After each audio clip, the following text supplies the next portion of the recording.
حضرت سلطان باہو رحمتullah تعالی علیہ کے ایک خادم ہوئے ہیں، ان کا اصل نام امیر بابا لکھا ہے بعض جگہوں پہ، لیکن ان کو کڈن میاں بڈھے میاں کئی ناموں سے یاد کیا جاتا ہے۔ بڑے درویش تھے، صاحب حضوری آدمی تھے۔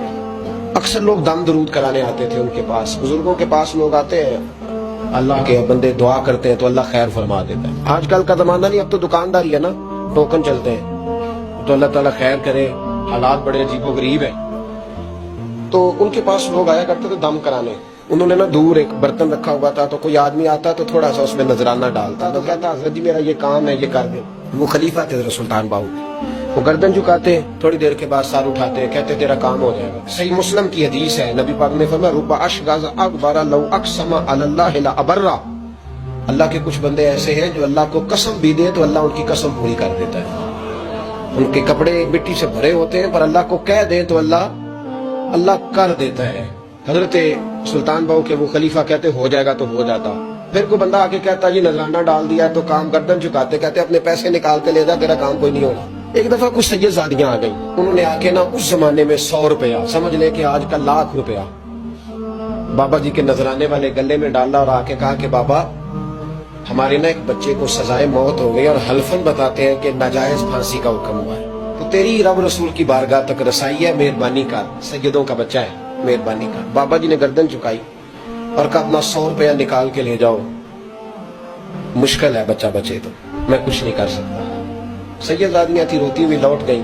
بچے کی نانی زندہ تھی، ان کو جا کے بتایا تو وہ رونے لگ گئیں، کہنے لگی تمہیں بات نہیں کرنی آئی، اللہ کے بندے بڑے نرم دل ہوتے ہیں، تمہیں منانا نہیں آیا، ورنہ یہ ہو سکتا تھا۔ میں جاتی ہوں، وہ آئی 100 روپیہ ڈالا اور بابا جی امیر صاحب کے پاس بیٹھ کے کہنے لگی بابا بات یہ ہے کہ ہم سید ہیں، ہے سارا ہمارے گھرانے کا، پر چلو آج تک رسائی تیری ہے، آج کل تیرے تعلقات مضبوط ہیں تو مہربانی کر، کوئی غلط بات نہیں، بچے کو پھانسی غلط ہو رہی، مہربانی کر۔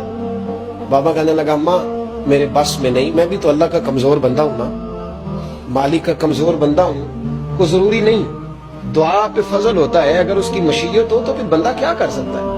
تو اماں یہ کام نہیں ہو سکتا، تو اماں رونے لگ گئی، کہنے لگی کوئی نہیں، میں قیامت کے دن حضور کی بارگاہ میں تیری شکایت کروں گی، میں کہوں گی کہ میں نے بتایا تھا میں سید ہوں، اس نے توجہ ہی نہیں کی، میرا کوئی خیال ہی نہیں کیا۔ بابا صاحب فرمانے لگے اماں پیسے نہ نکالنا، جا تیرا کام ہو جائے گا، جا تو ہو گیا تیرا مسئلہ حل ہو جائے گا۔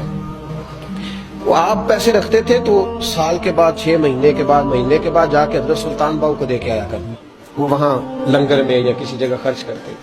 جس دن اس بچے کی پھانسی کا وقت تھا نا، تو وہ بابا جی حضرت سلطان باہو کے پاس چلے گئے۔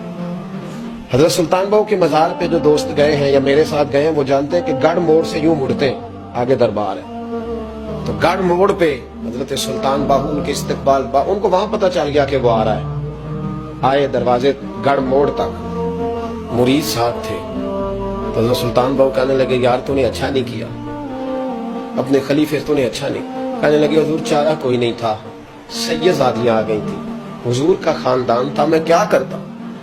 مرید کہتے ہیں ہمیں سمجھ نہیں آ رہی کہ یہ کیا ہو رہا ہے۔ کہنے لگے مجبوری تھی، کیا کرتا، کدھر جاتا، حضور کا خاندان تھا۔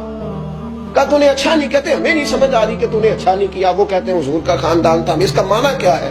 کہتے ہیں تھوڑی دیر گزری، بچہ وہاں سے رہا ہو گیا، حضرت سلطان باہو کے خلیفہ کا انتقال ہو گیا، وہ وصال کر گئے، وصال ہو گیا۔ آپ نے جنازہ پڑھایا، دفن کیا، تو غلام کہنے لگے حضور یہ ماجرا کیا ہے؟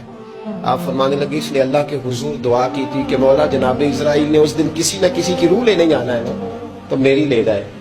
اب سیدزادیاں دروازے پہ آ گئی ہیں، تو سادات کو تو خالی نہیں نہ بھیجا جا سکتا، مصطفیٰ کا خاندان ہے، حضور میری روح لے جائی جائے اور اس سیدزادے کو چھوڑ دیا جائے۔ فرمایا اس نے اللہ کے حضور قربانی دے کے وَفَدَيْنَاهُ بِذِبْحٍ عَظِيمٍ، جس طرح حضرت اسماعیل کے لیے مینڈا آ گیا تھا تو ان کی جگہ ان کی روح کو قبول کر لیا گیا۔